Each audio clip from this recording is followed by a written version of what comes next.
지난주에 이제 여호수아에 대해서 여호수아의 기도를 말씀드렸는데, 어찌 보면 여호수아도 첫 번째 사사라고도 볼 수 있어요. 이 가나안 땅에 이제 정복 전쟁을 벌이면서 들어간 사람인데, 그리고는 사사 시대가 시작이 됩니다. 많은 사사들이 있었는데, 오늘은 기드온 사사의 그 기도에 대해서 말씀드리려고 준비를 했습니다. 이제 성경을 우리가 완독을 하게 될 텐데, 이 사사기는 이 네 가지의 주요한 사건들이 사이클처럼 반복이 돼요. 그래서 첫 번째는 이스라엘의 죄예요. 죄를 범합니다. 그러니까 하나님이 그 죄에 대해서 징계를 하겠죠. 심판. 하나님이 심판하십니다. 그래서 그 주변에 있는 족속들이나 민족들을 통해 가지고 이제 징계를 하는 거예요. 매를 맞는 거예요, 이스라엘이요. 그렇게 되면 어떡하겠어요? 아프니까 하나님 앞에 부르짖죠. 회개하는 겁니다. 회개. 살려달라고, 도와달라고, 다시는 안 그러겠다고, 그렇게 회개를 합니다. 그러면 하나님이 그들을 구원하는데, 구원하기 위해서 사사를 일으킵니다. 그래가지고 그 압제에서, 고통에서 그들을 건져줘요. 그래서 이 네 가지가 계속해서 사이클로 돌아갑니다. 구원해 주어가지고 어느 정도 지나다 보면 또 편안해지니까 잊어버려요. 그리고 또 죄를 범합니다. 그럼 또 징계, 또 회개, 구원, 또 시간 지나니까 또 죄를 범합니다. 징계, 회개, 구원. 이렇게 해서 사사들이 계속 나타나는 것은 바로 그 사이클에서 구원하기 위한 하나님의 그 사명, 소명을 받고 나타나서 이제 구출하는 이야기들이죠. 그래서 사사기가 쭉 전개됩니다. 그래서 이 기드온 때도 악을 행하니까 7년 동안 미디안 사람들에게 압제를 당해요. 미디안은 베두인 족속들인데, 아말렉, 미디안, 원래 이 가나안에 들어가기 전에 그 광야에서 살던 사람들이 미디안 광야, 또 여기 아말렉, 여호수아가 제일 먼저 아말렉하고 전쟁을 치렀잖아요. 그래서 가나안 들어가기 전에 제일 먼저 그 광야에서 아말렉하고 전쟁 치렀는데, 이들이 그 유목하면서 살아가는 사람들이에요. 그래서 주로 낙타 타고 다니면서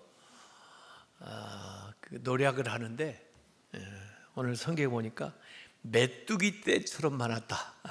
그 무리가 메뚜기 자체만 해도 농산물 농사 잘 지어놓으면 메뚜기 재앙, 메뚜기가 막 나타나 가지고 다 먹어치우면 농사진 게 다 무효가 되잖아요. 근데 이 족속들이, 베두인들, 아말렉, 미디안, 이 족속들이 메뚜기처럼 그렇게 떼를 지어 가지고 낙타를 타고 이스라엘을 침노합니다. 그래서 이제 추수철 되면 오는 거죠. 그래서 추수한 거 다 뺏어갑니다. 토지의 소산, 양, 소, 나귀 이런 것들 전부 다 싸그리 약탈을 해 가기 때문에 먹고 살 수가 없어요. 그래서 겨우 숨겨놓은 거 몰래 가져다가 먹고 이제 그랬는데, 이런 어려운 생활을 하니까 이스라엘 사람들이 이제 부르짖겠죠. 하나님 앞에 부르짖습니다. 그래서 사사기 오늘 그 앞에 부분 6장 7절에 보면 이스라엘 자손이 미디안으로 말미암아 여호와께 부르짖었으므로, 부르짖는다는 게 뭐냐면 회개하는 거예요. 회개, 살려달라고, 도와달라고, 다시는 안 그러겠다고 이렇게 하는 겁니다. 이 부르짖어 기도하는 거, 애굽에서도 종로로 하니까 하나님 앞에 부르짖어 기도하잖아요. 그래서 결국 이제 하나님이 모세를 보내셔가지고 저들 이끌어내고, 또 나중에 그 사무엘서에도 보면 그 블레셋한테 갑질을 당하니까 하나님 앞에 부르짖어 기도해요. 그래서 결국 사무엘이 또 나타나가지고, 사무엘도 일종의 사사라고 볼 수 있죠. 사사, 마지막. 그래서 이스라엘을 구원하는 얘기가 나옵니다. 그래서 이스라엘 자손이 부르짖으니까 그 부르짖는 회개 기도의 응답으로 하나님께서 이 기드온을 이제 부르시는 겁니다. 그래서 기드온을 부르는데, 사실 기드온 입장에서는 전혀 뜻밖이에요. 자기가 이렇게 쓰임 받을 것이라는 건 생각도 못했습니다. 사실 자기 혼자 먹고 살기도 버거워요 지금. 그래서 몰래 나와서 그 타작을 해가지고 그것도 눈에 띄지 않게 하고 있는데, 기드온에게 하나님의 사자가 나타납니다. 이게 사사기 6장 12절이에요. 여호와의 사자가 기드온에게 나타나 이르되, 뭐라고 그래요? 이 비겁한 사람아, 그러지 않고 큰 용사여, 여호와께서 너와 함께 계시도다. 지금 혼자 겨우 몰래 먹으려고 술틀에다가 타작을 하고 있는데, 원래 이렇게 타작을 하면 막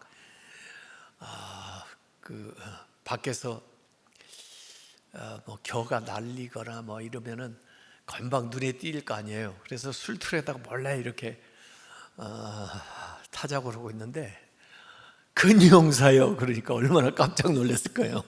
누가 와가지고 지금 내가 타작하는 걸 알고. 그러는데 사실 왜 큰 용사가 됩니까? 거기 이유가 나오잖아요.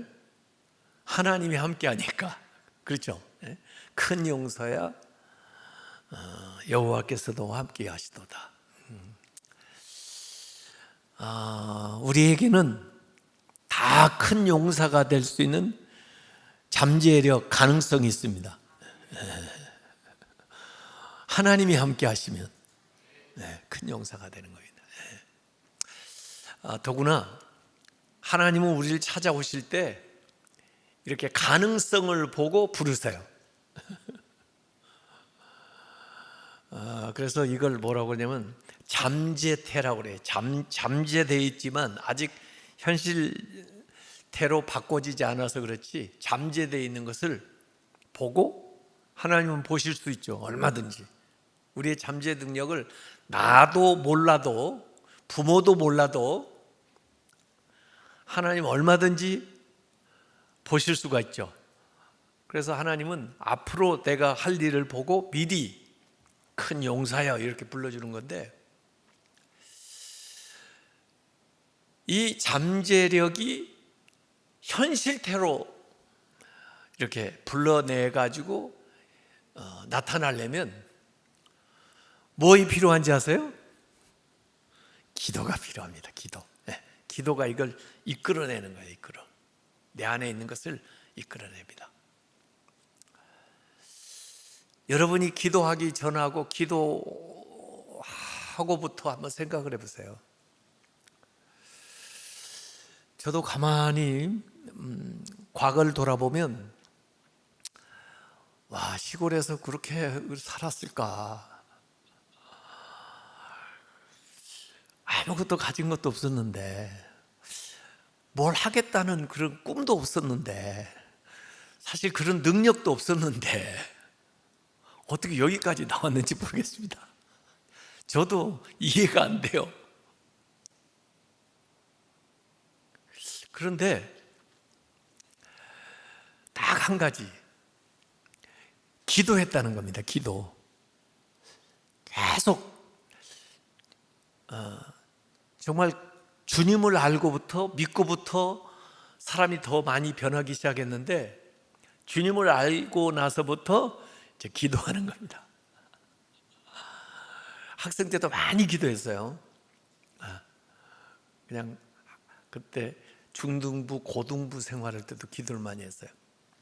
아이들이 모여가지고 매일 기도. 뭐 할 게 없잖아요. 뭐 내놓을 게 없잖아요. 뭘 해야 될지도 모르겠고, 처음에는 뭐 해야 돼요, 하나님? 왜 보내셨어요? 이런 기도를 했어요. 막막한 거예요. 근데 그 기도를 하다 보니까 담력이 생기고, 기도하다 보니까 위전이 생기고, 기도하다 보니까 자기 안에 있는 능력이, 은사가 개발이 되고, 기도하다 보니까 길이 열리고, 기도하다 보니까 사람들을 만나고, 기도하다 보니까 무슨 일을 하게 되고, 이렇게 하면서 이렇게 나오는 거예요.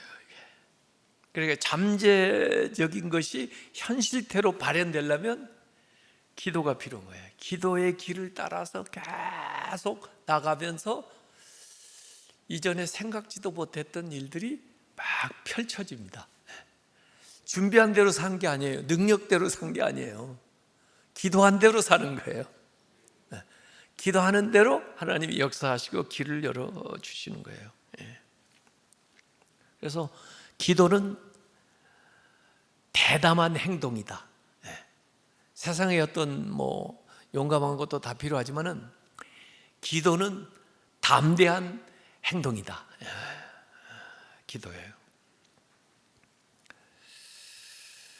그래서 이 기도원의 기도가 오늘 읽은 말씀에 이제 나오는데, 처음에는 6장 13절에 큰 용사여 이렇게 이제 부르시고 나니까 하나님이 대답을 하는 겁니다. 기드온이 그에게 대답하되 오 나의 주여.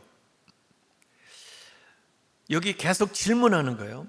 여호와께서 우리와 함께 계시다면, 아까 큰 용사여 여호와께서 너와 함께 계시도다 그랬잖아요. 여호와께서 우리와 함께 계시다면 어찌하여 이 모든 일이 우리에게 일어났나이까? 자기 나라 일을 얘기하는 거예요. 하나님이 함께 하시다면 왜 이런 일이 일어납니까? 그 다음에 또 우리 조상들이 일찍이 우리에게 이르기를 여호와께서 우리를 애굽에서 올라오게 하신 것이 아니냐 한, 그러니까 자기도 들은 바에 이 우리 조상들을 애굽 종되었던 곳에서 여기까지 데리고 올 때 가나안까지 그 모든 이적이 어디 있나이까? 대단한 이적을 행했다 하시면서 지금은 왜 그런 거 안 합니까? 이런 거죠. 우리 조상들한테는 대단한 무슨 뭐 홍해가 갈라지고 뭐 만나가 내리고 뭐 물이 터지고 뭐 그랬다더니 그런 기적이 지금 어디 있습니까? 그거 물어보는 거예요. 이제 여호와께서 우리를 버리사 미디안의 손에 우리를 넘겨주셨나이다. 우리는 그냥 미디안 사람들한테 아예 종노릇하게 여기 와서 이렇게 버려두지 않았습니까? 하고 물어보는 거예요. 그러니까 이게 뭐예요? 질문형 기도입니다. 질문형 기도. 질문형 기도를 많이 좀 해보세요. 제가 철야하는 방법을 가르쳐 준 적 있잖아요. 저는 주로 철야를 많이 한다고 그러니까 사람들이 철야한 것 같이 안 보이는데요. 그래요. 그래서 제가 철야하는 방법을 가르쳐 줄까요? 그러면 가르쳐 달라고 그러더라고요.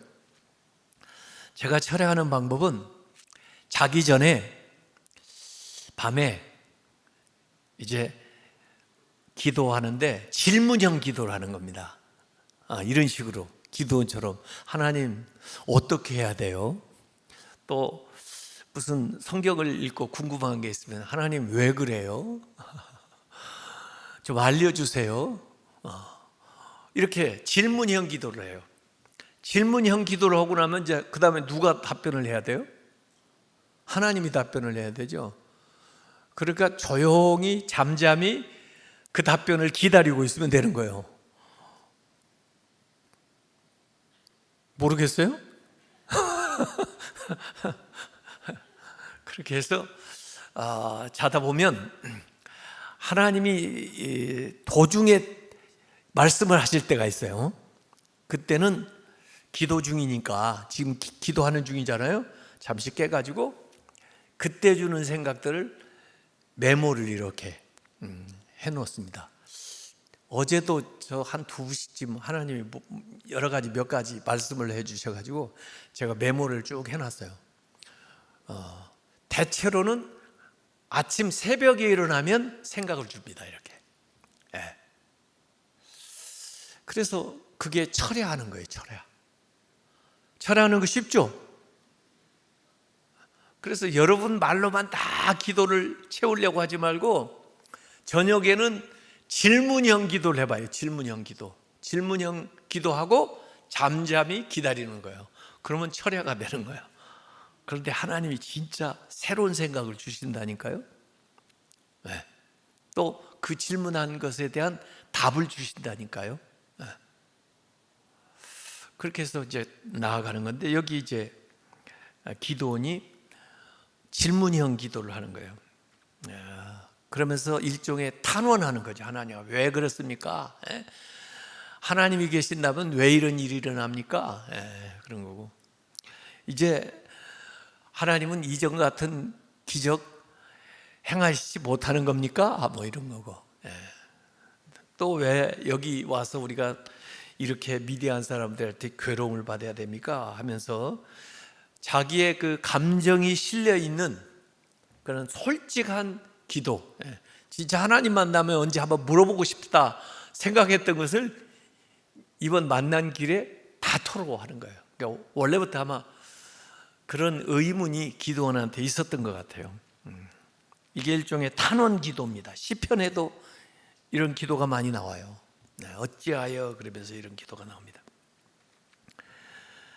그랬더니 하나님의 답변이 사사기 6장 14절에 나옵니다. 여호와께서 그를 향하여 이르시되 너는 가서 이 너의 힘으로 이스라엘을 미디안의 손에서 구원하라. 내가 너를 보낸 것이 아니냐 하시니라. 이렇게. 그러니까 하나님이 그러니까 내가 지금 왔잖아. 그러니까 내가 너를 지금 부르고 있잖아. 그러니까 네가 가라고 내가 함께 가서 네 민족을 구원해 주겠다 이렇게 말씀하는 거예요. 그래서 이러한 문제의식을 가지고 기도하는 사람에게 사명감을 주고 또 그 사람이 할 수 있는 능력을 주고 또 그 사람과 더불어 하나님께서 역사합니다. 그랬더니 이제 기도원이 다시 또 질문하는 거예요. 6장 15절에 기도원이 그에게 대답하되 오 주여 내가 무엇으로 뭘 가지고 이스라엘을 구원하리이까? 그러면서 보소서 나의 집은 므낫세 지파 중에서 극히 약하고 나는 내 아버지 집에서 가장 작은 자니이다 이렇게 얘기해요.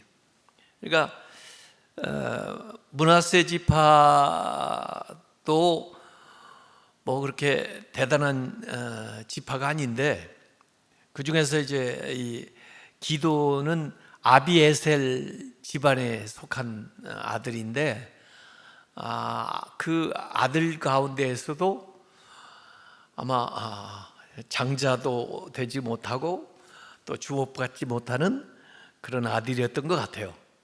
그러니까 저보고요? 하라고요? 제가 어떻게 합니까? 므낫세 지파도 형편없고 그 가운데도 우리 집안은 별로 알아주지도 않고 우리 집안에서도 제가 작은 자인데 뭘로 한다는 말입니까? 하고 다시 또 질문하잖아요. 그랬더니 사사기 6장 16절에 여호와께서 그에게 이르시되 내가 반드시 너와 함께 하리니 네가 미디안 사람 치기를 한 사람, 아까 메뚜기처럼 많다고 그랬는데, 메뚜기 떼처럼 많다고 그랬는데 내가 그들을 한 사람을 치듯 하리라. 한 명을 치듯 네가 미디안을 칠 텐데 내가 너와 함께해서 그 일을 하겠다, 이렇게 말씀을 하는 거예요. 그랬더니 기도원이 이제 6장 17절에 요구하는 게 있습니다. 이게 기도가요, 대화식이잖아요. 지금 하나님과 기도원이 주고받고 하는데 여기 6장 17절에 기도원이 요구합니다. 기도원이 그에게 대답하되 만일 내가 이렇게 주님의 은혜를 얻어 싸우면 나와 말씀하신 이가 주 되시는 표징을 내게 보이소서. 증거를 달라는 거예요. 진짜 당신이면 내가 당신을 만났다는 증거를 달라. 모세도 그런 기도하잖아요. 그러면서 이 기도원이 얘기합니다. 여기 잠깐 계시라. 내가 가서 제물을 만들어 가지고 제물을 드리겠다. 예물을 드리겠다. 그러니까 그 예물을 받으시라, 이렇게 하는 거예요. 그래서 그런 식으로 해서 표징을 보여달라. 말씀하신 분이 하나님이라는 거, 이거 내 생각이 아니고 다른 사람의 얘기도 아니고 지금 나와 대화하고 있는 분이 하나님이라는 증거를 달라. 그래가지고 예물을 갖다가 드립니다. 그런데 6장 21절에 보면 여호와의 사자가 손에 잡은 지팡이 끝을 내밀어 그가 드리는 예물, 고기, 무교병, 떡이에요. 떡에 대니, 그리고 사실은 거기다 이제 국을 이렇게 부었어요. 물기를 거기다 이제 부었는데 이 지팡이를 딱 대니까 불이 바위에서 나와서 그 올려놓은 그 바위 아래에서 불이 나와가지고 고기와 무교병을 살랐고, 그러니까 그 물도 다 살랐겠죠. 그러면서 여호와의 산하자는 떠나서 보이지 아니한지라, 이렇게 나옵니다. 그러니까 불로 응답한 거죠. 엘리야가 그 갈멜산에서 기도할 때 위에서 불이 내려와 가지고 그 재물을 사르고 나무를 사르고 물을 다 증발시킨 것처럼 그런 아주 이적적인 기적이 어디 있습니까? 그런데 기적 같은 일이 일어나잖아요. 그래서 기도원이 거기에 이제 하나님이라고 하는 확증을 이제 알게 됐죠. 그러고 나서 이제 그 하나님 앞에 기도하고 예배한 다음에 여호와 샬롬, 하나님은 평강이다, 이런 말이 거기 나오고요. 그 다음에 이제 자기가 나서기 위해서 제일 먼저 한 일은 자기 집에 돌아가 가지고 그 아버지가 아마 바알의 단을 집에다 만들어 놨었나 봐요. 그래가지고 그 집안뿐만 아니라 그 마을 사람들이 와가지고 그 집에서 바알을 섬기는 일을 했었나 봐요. 그래서 아버지 집에 있는 바알의 제단을 가서 부셔버리고 또 아셀의 상을 불태우고 그렇게 해가지고 우상을 척결하는 일부터 시작합니다. 자기가 지금 하나님을 만나고 왔고 그 다음에 하나님과 함께 사명을 수행하는 데 있어서 아마 자기 집안 아버지 또 가문 사람들은 전부 우상을 섬기기 위해서 이렇게 만들어 놓고 했었던 것 같아요. 그래서 이걸 가서 다 부셔버렸어요. 그랬더니 마을 사람들이 저녁에 그랬는데 아침에 이제 낮에 보니까 이걸 다 부셔놨거든요. 누가 그랬냐 그러니까 기드온이 그랬다는 거거든요. 그래서 기드온 끌어내라고, 기드온 죽여야 된다, 이런 식으로 나오니까 그 아버지가 그런 얘기합니다. 야, 바알이 진짜 살아있을 것 같으면 바알이 알아서 얘를 죽이든지 어떻게 할 텐데 너희들이 뭐 바알 대신 할 거냐? 바알이 진짜 얘를 죽이는지 한번 보자. 그런데 바알이 뭘 해요? 그래서 결국 이 기드온한테 이름을 붙였는데 여룻바알 이렇게 이름을 붙여요. 바알이라는 이름을 붙여요. 바알을 이긴 사람이다. 바알과 다퉈서 바알을 이긴 사람이라는 이름이에요. 이 여룻바알이라는 별칭을 줍니다. 이래서 이제 기드온이 정말 대단한 사람이다. 사람들이 인정을 하고 이제 따르게 되죠. 그 수원에 가면은 우리 교단 그 큰 교회가 하나 있어요. 근데 그 목사님이 개척을 하셔가지고 그 큰 교회를 이루셨는데 그분 간증을 들어보면 대단한 이야기가 있습니다. 하여간 그 교회 개척할 때 아마 그 마을에 큰 무슨 나무가 있었나 봐요. 사람들이 거기 와서 뭐 새끼줄 치고 기도하고 그걸 기도라고 나요? 뭐라고 나요? 제사 드리고 뭐 하던 그걸 그분이 잘라버렸다잖아요. 그랬더니 사람들이 전부 그분 벌 받을 줄 알았다고 막 그랬는데 그런데 자기는 멀쩡하거든요. 그래가지고 또 그 마을 사람들이 뭐 전도가 되고 오고 뭐 그랬다는 간증을 하더라고요. 저하고도 그분이 같이 공부를 하고 그랬는데 어쨌든 이게 바알하고 상대해가지고 바알도 어떻게 못하는 사람이 돼버렸으니까 사람들한테도 아마 주목받는 인물이 되었을 거예요. 자, 이 기드온이 이제 전쟁에 나가기 위해서 이 첫 번째 이 예물 제사를 드리는 것을 통해서 하나님 앞에 이제 확증을 얻고 그 다음에 두 번째, 세 번째 또 표징을 구하는 기도가 오늘 읽었던 성경 말씀에 나오는 겁니다.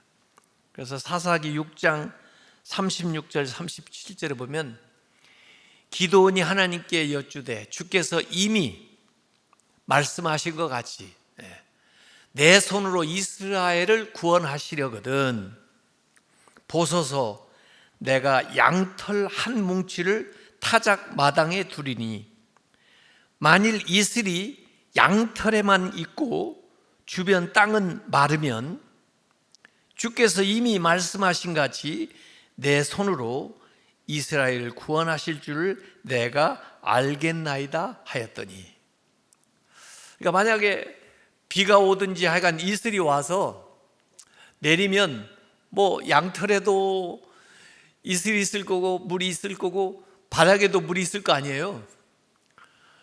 그런데 기드온이 지금 요구한 것은 이 양털에만 이슬이 있고 바닥엔 마르게 해주십시오. 그러면 제가 하나님이 보낸 걸 확실히 알겠습니다 하면서 표징을 구하는 거예요. 이 표징을 구하는 기도를 하는 거예요. 표징을 구하는. 그래서 어떤 분은 과연 우리가 표징을 구하는 기도를 할 수 있느냐 이 얘기하는데 하나님은 그 믿기 위해서 또 하나님의 뜻을 분별하기 위해서 하는 그런 기도는 여기 보니까 응답을 해 주셔요.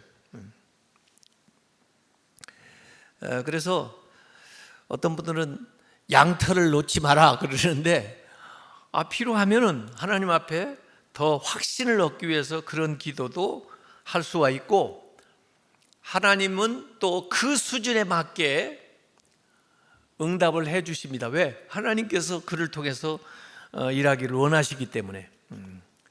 그래서 아마 기드온이 하나님 앞에 그런 생각으로 기도했을 것 같아요. 하나님 좀 분명히 해 주세요. 이거 혹시 제 생각 아닙니까? 하나님이 저에게 말씀하신 거 분명하시다면 이미 말씀하셨지만 다시 한번 확인하게 해주세요. 이거 중요하잖아요. 사람이 죽고 사는 문제잖아요. 그러면서 이 양털에는 이슬이 있고 바닥에는 없게 해주세요. 이렇게 이제 기도한 거예요. 사실 이 이슬은 하나님의 축복이고 은총인데 자연적으로 보면은 참 거의 불가능한 일인데 실제로 오늘 이제 사사기 6장 38절에 보니까 그대로 된지라, 그 말한 대로 됐다는 거예요. 이튿날 기드온이 일찍 일어나서 양털을 가져다가, 양털에는 이슬이 있고 바닥에는 물이 없어요. 근데 양털을 가져다가 이슬을 짜니 물이 그릇에 가득하더라, 이렇게 나와요. 거기에 머물러 가지고 물이 나왔다는 거죠.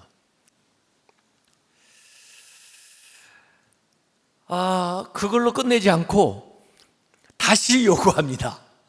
그러니까 상당히 기도원이 소심한 사람이기도 하고, 그리고 뭔가 더 확실한 것을 원하는 사람이에요.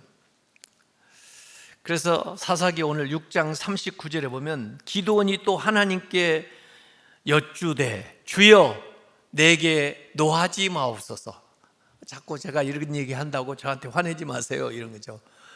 아브라함도 그렇게 기도한 적 있어요. 아브라함도 소돔을 심판한다고 할 때, 이 에누리 할 때 50에서부터 10명까지 내려갈 때 저한테 좀 노하지 마세요, 한 번만 더 부탁할게요, 그러면서 이렇게 얘기를 하는데, 기도원도 그렇게 하나님한테 얘기해요. 주여 내게 노하지 마옵소서. 내가 이번만 말하리이다. 구하옵나니 내게 이번만 양털로 시험하게 하소서. 원하건대 이번에는 양털만 마르고 그 주변 땅에는 다 이슬이 있게 하옵소서. 앞에서보다 조금 더 어려워요. 그렇죠? 그 밤중에 양털에만 이슬이 있고 바닥은 마를 수는 있죠. 그런데 이번 거꾸로 양털은 마르고 바닥은 이슬이 있게 해주십시오, 이렇게 또 얘기를 하는 거예요. 자기가 조건을 만드는 거예요. 그런데 사사기 6장 40절에 그 밤에 하나님이 그대로 행하시니, 기드온이 요구한 대로 행했다는 거죠. 곧 양털만 마르고 그 주변 땅에는 다 이슬이 있었더라, 이렇게 나옵니다.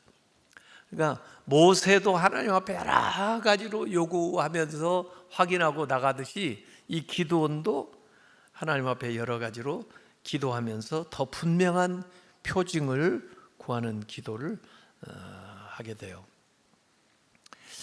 그래서 사실 이제 기드온이 군대를 모집했습니다. 자, 우리가 이렇게 지낼 수는 없다. 내가 앞장설 것이다. 그리고 하나님이 나를 보내셨다. 같이 나가서 미디안하고 싸우자. 그런데 미디안이 지금 13만 5천이 왔습니다. 군대가 13만 5천 명. 그런데 기드온하고 함께 모인 이스라엘은 이건 훈련된 정규군이 아니에요. 무기도 변변치가 않아요. 다 뺏기고. 그런데 3만 2천 명이 모였습니다. 그러니까 13만 5천 대 3만 2천. 그럼 한 4대 1쯤 되겠죠. 숫자로 보아도. 그런데 하나님의 말씀이 이 기드온에게 들립니다. 너무 많다. 너희들 3만 2천 명 나가가지고 이길 텐데, 내가 이기게 해줄 텐데 3만 2천 명이 나가서 이기면 너희들이 숫자가 많아서 이겼다고 할까봐 안 된다. 너무 많다. 그럼 어떻게 할까요? 집에 가고 싶은 사람 가라고 해라. 억지로 나온 사람 가라고 해라. 자원하는 사람만 남겨둬라. 그래서 갈 사람 가라고 그랬더니 10,000명이 딱 남았습니다. 10,000명. 이제는 됐습니까? 13만 5천 대 10,000명이면 13.5대 1이에요. 근데 이번에도 하나님이 많다 그러셔요. 많다. 그럼 어떻게 할까요? 이번에는 테스트를 해라. 그리고 물 마시는 테스트를 해요. 그래서 두 종류로, 물을 떠서 마신 사람하고 엎어져서 마신 사람하고. 엎어져서 마신 사람들은 다 가. 물을 떠서 주변을 살피면서 조심스럽게 만든 300명만 딱 남깁니다. 13만 5천 대 300이에요. 우리 같으면 아유 하나님 도와주신다더니 뭐 도와주시는 거예요? 회방 넣는 거예요. 지금 사람들 다 보내고 어떻게 싸우라는 거예요? 그럴 텐데 기도는 하나님의 말씀대로 이제 나가려고 작정을 합니다. 그래서 이 사사기 7장 2절에 보면 여호와께서 기드온에게 이르시되 너를 따르는 백성이 너무 많은즉 내가 그들의 손에 미디안 사람을 넘겨주지 아니하리니 이는 이스라엘이 나를 거스려 스스로 자랑하기를 내 손이 나를 구원하였다 할까 함이니라. 그래서 안 된다는 거예요. 그래서 하나님이 하시는 일이라는 것을 누구든지 다 알 수 있도록 하나님이 해보겠다는 거예요. 그래서 성경에 우리가 쭉 읽어보면요, 공통적인 그 하나님의 하시는 일의 그 방법이요, 큰 일을 하는데 작은 걸 통해서 이루셔요. 항상 그래요. 그러면서 하나님이 살아계신 걸 보여줘요.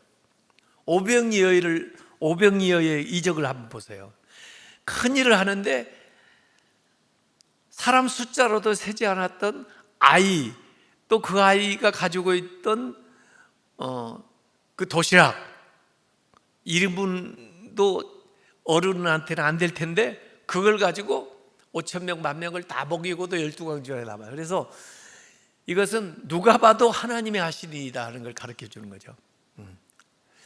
나만 장군의 그 병을 고치는데 대단한 것을 동원해서 고치는 게 아니고 그냥 될 것 같이 하는 말, 요단강에 가서 7번 잠그라는 거, 그 사소한 처방을 통해서 대단한 일을 이루시는 게 하나님인 거예요. 그래서 골리앗을 이길 때도 다윗을 통해서 이기는 걸 보면은 작은 걸 통해서 큰 걸 하셔요. 그러면서 꼭 하나님을 나타내요. 사람이 하는 일이 아니고 하나님이 한다는 걸 이제 보여주는 거죠. 그래서 결국 이제 300명하고 나가는데 이 300명하고 나가기 전에 다시 한번 또 기도원이 하나님 앞에 확실한 걸 구합니다. 진짜 이 300명으로 가서 이길 수 있는지 하나님께서 좀 저에게 확신을 달라고 해서 여기 이제 세 번째 나오는 게 뭐냐면 미디안 진영에 이 기드온이 자기 휘하의 사람을 데리고 정탐을 들어갔을 때 그 미디안 사람들의 말을 통해서 확인을 시켜줍니다. 그게 사사기 7장 13절에 나와요. 기드온이 그곳에 이른즉 미디안 사람들의 그 진영에 이른즉 그 미디안 사람이에요. 어떤 사람이 그의 친구에게 꿈꾼 걸 말하는 겁니다. 보라, 내가 한 꿈을 꾸었는데 꿈에 보리떡 한 덩어리, 아주 사소하죠. 보리떡 한 덩어리가 이게 기드온의 군대예요. 보리떡 한 덩어리가 미디안 진영으로 굴러 들어와서 한 장막에 이르러 그것을 쳐서 무너뜨려 위쪽으로 엎으니 그 장막이 쓰러지더라. 이런 얘기를 하는 거예요. 자기 꿈꾼 얘기를 하는 거예요. 꿈에 보니까 보리떡이 굴러와가지고 그냥 우리 진영을 치는데 무너지더라 이 얘기를 하는 겁니다. 그래서 그 적군이 하는 꿈의 이야기를 듣고 기드온이 확신을 얻게 되는 거죠. 이게 이제 하나님이 들려주시는 이제 네 번째 표징이라고 볼 수가 있어요. 그래서 이렇게 가만히 보면요, 하나님이 확인하기 위해서 하나님이 불로 재물을 연락하신 거 있고요, 그 다음에 참 초자연적인 현상, 이건 환경을 통해서 말씀하신다고 볼 수 있어요. 초자연적인 현상이 있는데 양털을 통해서 하나님의 하실 일을 기드온에게 알려주고요, 그리고 다른 사람, 저 적군들을 통해서 하나님이 말씀함으로써 확인을 시켜주는 거예요. 그러니까 하나님, 환경, 사람. 여러분이 진짜 무슨 일, 중요한 일을 할까 말까, 해야 됩니까 말해야 됩니까 할 때는 하나님 앞에 기도하면서 인도를 구하는데, 이 세 가지가 갖춰지면 정말 확실하다고 볼 수가 있겠죠. 하나님이 말씀하시고, 그리고 환경적으로 인도하시고, 그리고 사람을 통해서 역사하시고, 그러면 뭐 의심할 데가 없죠. 그만큼 완벽한 증거가 어디 있겠어요. 그래서 기도하면서 그걸 한번 찾아보라고요. 하나님의 말씀 속에서 확인하고, 그리고 하나님의 뜻이라면 환경을 조성해서 여건이 되도록 만들어 가실 거고, 그리고 생각지도 못했던 사람이나 타인 통해서 도움을 받든지 어떤 이야기를 듣든지, 그러면은 하나님이 인도하셨다는, 여러분의 기도에 대해서 역사하고 계시다는 확신을 가져도 될 거라, 이런 생각입니다. 저도 이 신학 공부를 해야 되나 마나, 처음에 저 가르치는 전도사님이 기도 많이 하시는 분인데, 그분이 와서 얘기를 해요.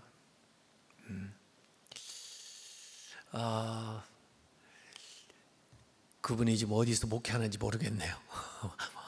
못 만난 지 참 오래됐네. 그분 그 전도사님 통해서 말씀 듣고, 그래서 제가 이제 기도를 했죠. 그 서울신학대학에 간부 수련회 가가지고 한 3일 동안 철회하면서 기도했는데, 그때 하나님이 제 입을 딱 막더니 제 스스로 방언을 하는 것처럼 한국말로 복음 증거, 복음 증거, 복음 증거하라고 그래요. 그러고 나서 보니까 성경을 보여주는데, 성경의 이사야서 54장을 봤어요. 내 장막터를 넓히며 내 처소를 예배하되 널리. 그래서 이 복음을 널리 전파하라는 그런 말씀으로 저한테 다가왔어요. 그래서 결단하기는 어려웠지만 너무나 확실하게 여러 가지로 말씀해 주셨기 때문에 이게 하나님의 뜻이구나 하고 나왔죠. 제가 미국에서 교회 개척할 때도 하나님이 이사야서 60장 말씀을 주시더라고요. 일어나 빛을 발하라. 작은 자가 천을 이루고 약한 자가 강국을 이루라. 그런 말씀. 제가 한국에 들어와서 그 교수 되기 전에, 그때도 하나님께서 신명기 8장 말씀 통해서 마침내 이렇게 될 것이라는 말씀을 주시더라고요. 제가 교수할 때 중앙교회 청빙받고 가야 됩니까 말해야 합니까? 삼국기도원에 가서 제가 일주일 기도했는데요, 그때 요한복음 21장 18절 말씀 통해서 저에게 하나님 응답을 해주셨어요. 그리고 제가 교단 부총회장 나갈까 말까 하고 있을 때, 저는 사도행전 28장 31절 말씀, 담대하게 거침없이 나가라는 그런 말씀 들었고, 그때 신앙세계의 최재분 장로하고 그 신앙세계 그 발행하는 일 때문에 제가 이사로서 협력을 많이 하고 있었는데, 그분이 꿈꾸니 얘기를 해주더라고요, 저한테. 그러면서 목사님께서 나가는 게 좋을 것 같다고 그랬는데, 어쨌든 나가서 제가 당선됐죠. 하여간 무슨 일을 결정하기 전에 하나님 앞에 하나님의 뜻을 물으면서, 또 필요하면 이 기도원처럼 확실한 증표를 보여달라, 환경을 통해서 열어달라, 말씀을 통해서 확증해달라, 그런 기도를 여러분이 하는 것은 굉장히 좋다고 저는 생각을 합니다. 그렇게 하면서 하나님의 뜻을 분별해 나가는 거죠. 또 어떤 것은 그렇게 하나님이 알려줄 때까지 좀 기다리는 것도 필요해요, 기도하면서. 그래서 하나님의 인도하심을 제가 받아서 이 중요한 일에, 또 이 절박한 상황에 하나님이 하시고자 하는 그 일을 하나님의 뜻대로 하기를 원합니다 하는 그런 열린 마음, 또 적극적인 믿음을 가지고 하나님 앞에 구하고 나아가면 하나님께서 기쁘신 뜻을 여러분에게 분명히 알 수 있도록 가르쳐 주실 것이라고 저는 믿습니다. 우리가 하나님의 음성을 이렇게 듣는다고 그러잖아요. 근데 사람들이 물어봐요. 하나님의 음성이 어떻게 들려요? 영어로 들려요? 한국말로 들려요? 큰 소리로 하시는 거예요? 그냥 마음속에 속삭이는 거예요? 어떻게 하나님의 음성을 알 수 있어요? 그렇게 물어보는 사람들이 있어요. 근데 들어보면 알아요. 들어보면 알아요. 진짜요. 뭐라고 설명할 수가 없는데 들어보면 알아요. 그분의 음성인지 아닌지 들어보면 알아요. 양은 목자의 음성을 알아듣는다고 그러잖아요. 그래서 하나님이 나한테 이렇게 말씀하시는구나. 이 성경 말씀을 통해서, 설교를 통해서, 저 사람을 통해서, 이 환경을 통해서 하나님이 이렇게 말씀하시는구나. 들어보면 알아요. 그래서 여러분들이 기도하고 하나님의 음성을 분별하려는 생각을 가지고 나아가면 하나님이 내 수준에 맞춰서 알 수 있는 방법으로 가르쳐 줍니다. 그렇게 해서 그 말씀 확신하고 나아가게 되면은 하나님의 역사가 일어나죠. 자, 오늘 말씀 정리하면 이런 겁니다. 이 기드온이 은신처에서 숨어 있었어요. 자기에게 이런 가능성, 이런 잠재 능력 이런 게 있는지도 모르고 그냥 혼자 어떻게 생존하기 위해서 있었어요. 근데 하나님의 사자가 나와서 큰 용사여 하고 그를 그 은신처에서 끌어내잖아요. 지도자로, 민족을 구원하는 사람으로 이끌어내요. 그러면서 하나님이 보시는 안목으로 이 기드온도 볼 수 있도록 그렇게 만들어줘요. 그래서 숫자를 이렇게 줄여가도 기드온이 그거에 대해서는 불평하지 않아요. 하나님이 하시면 하는 거지 뭐. 진짜 사람이 뭐 많다고 되나? 내가 무슨 뭐 능력이 있어서 하나? 하나님이 하시면 하는 거지.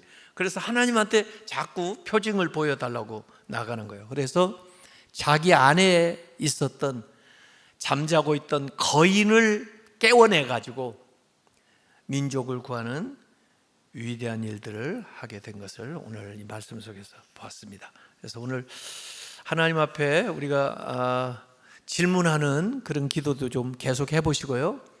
그리고 필요하면은 하나님의 표징을 구하는, 또 여러분의 기도에 대해서 하나님이 더 구체적으로 응답해 주시기를 구하는 그런 기도를 하면서 나아가시고, 또 그렇게 해서 그 기도를 통해서 우리 안에 있는 놀라운 가능성들이 발현되고 또 실제로 나타나기를 주님의 이름으로 축원합니다. 이 시간 우리 찬양 하나 부르고